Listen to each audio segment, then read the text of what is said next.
Ну, наверное, Амир Мусаев, хотя вы еще не выступали, но все-таки, пожалуйста, коротко, потому что нам надо заканчивать наше заседание. Амир.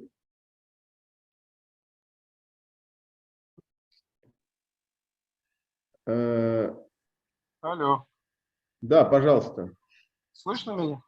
Да, слышно. Добрый вечер. Салам алейкум всем. Я вам звоню с Астраханской области, сам являюсь представителем юртовских нагайцев. У меня вопрос такой. В научной литературе, издаваемой в частности в Республике Татарстан, есть такое утверждение, что в селах юртовских нагайцев в быту люди общаются на литературно-татарском языке. На чем зиждется вот это утверждение? Кто-нибудь может ответить? Потому что я сам являюсь носителем юртовско-ногайской идентичности, вообще говорю на этом языке, и разницу между литературно-татарским и юртовско-ногайским представляю не понаслышке. Они отличаются. Вот мне хотелось бы узнать, на чем это зиждется, вот это утверждение, и мало того, это внесено еще в атлас татарских языков, который был издан тоже в Республике Татарстан. Если кто может ответить, ответьте на этот вопрос, пожалуйста. Андрей Александрович,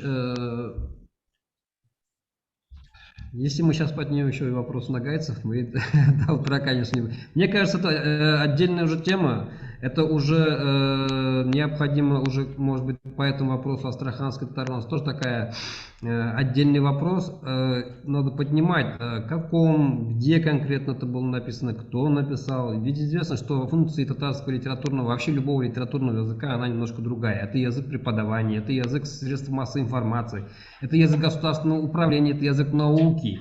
А в семье, кто говорит, что в семье именно должны говорить на татарском литературном языке? Я всегда, преподавая татарскую литературу, всегда говорил своим студентам, вы дома должны и можете, обязаны даже в какой-то степени разговаривать на своем диалекте, потому что это диалект, это тоже язык средства общения, но именно она узколокализованная, это язык ваших матерей, бабушек, дедушек.